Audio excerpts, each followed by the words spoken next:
ألف مبروك لريال مدريد بطل أوروبا. مهيب عبد الهادي بيسرح كل اللاعبين. حلم جماهير الأهلي في استاد النادي الأهلي. إصابة فتوح وإيقاف حمدي، ومين اللي هيلعب باك شمال في المنتخب؟ صفقات النادي الأهلي والراحلين عن النادي الأهلي.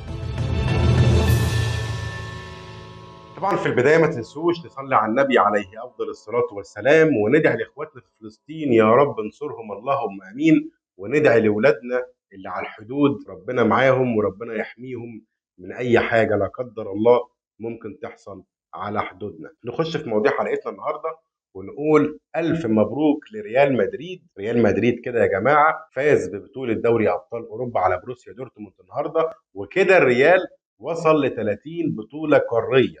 بينافس النادي الاهلي طبعا زي ما كلكم عارفين. النادي الاهلي معاه دلوقتي 26 بطوله قاريه، اصبح الفرق بينهم 4 بطولات، ويبقى الصراع الممتع الجميل على لقب اكثر الانديه تتويجا في العالم. نخش بقى في الموضوع المهم قوي، وهو هل فعلا في ناس بتصدق اللي بيتقال ده؟ يعني مهيب عبد الهادي طلع وقال رحيل نجوم من النادي الاهلي مش نجم واحد ولا اتنين ولا حتى ثلاثة، ده يعني باع الفرقة كلها. يعني طب احنا هنلعب بمين؟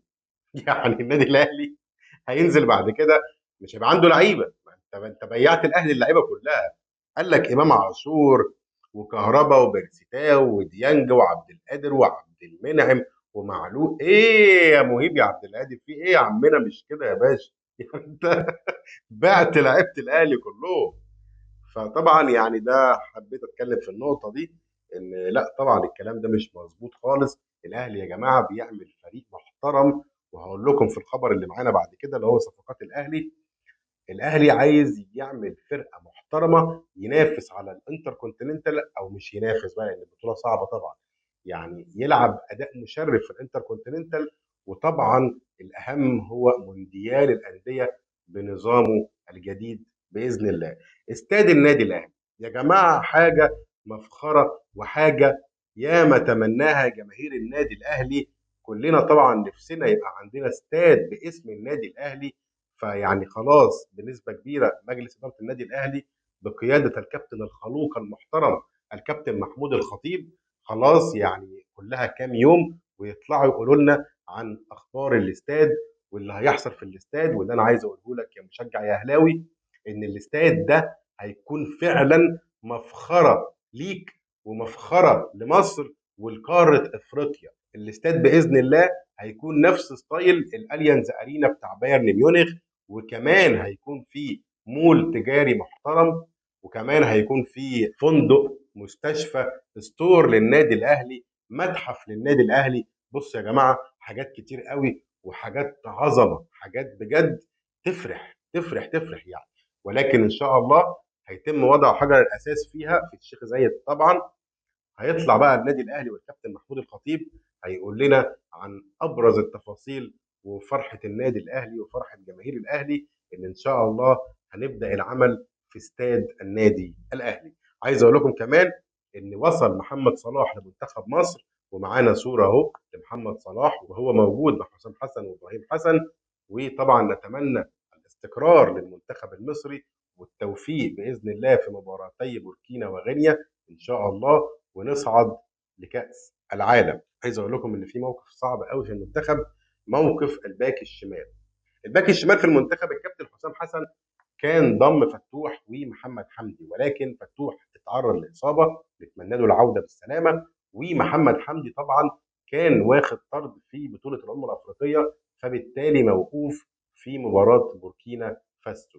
فهل مين اللي هيلعب باك شمال؟ هل حد من قلبي الدفاع هيلعب باك شمال ياسر ابراهيم مثلا، ولا هل هيلعب بكوكا باك شمال؟ عموما هنشوف كابتن حسام هيعمل ايه في مباراه بوركينا فاسو بعد طبعا المنتخب ما يخلص مباراتي المنتخب. لعيبه الاهلي كلها هترجع، والاهلي هتلاقي كل يومين كل 3 ايام مباراه، فالاهلي عنده ضغط مباريات كتير. فهنشوف كريستو لو لعب وادى ممكن ان هو يقعد في النادي الاهلي، ولكن بنسبه كبيره كريستو خارج حسابات كولر حتى الان ان لم يجد جديد. كمان عايز اقول لكم محمد عبد المنعم في كلام كبير قوي عن موناكو الفرنسي ان هو طبعا عايز ياخد محمد عبد المنعم، ولكن لسه ما اتفقوش على القيمه الماليه مقابل بيع عبد المنعم. لكن الاهلي هيضم بنسبه كبيره ممكن زين الدين بالعيد طبعا المدافع الجزائري، وكمان محمد كوناتي ده مهاجم بوركينا فاسو اللي هنتفرج عليه طبعا امام منتخب مصر يوم الخميس القادم باذن الله.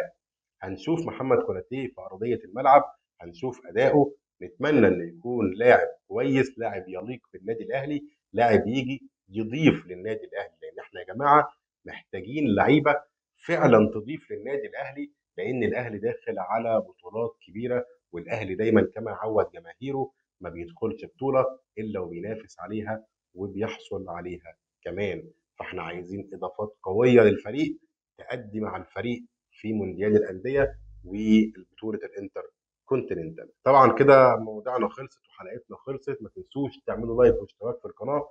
اشوفكم دايما بافضل صحه وافضل حال. شكرا لكم، سلام عليكم.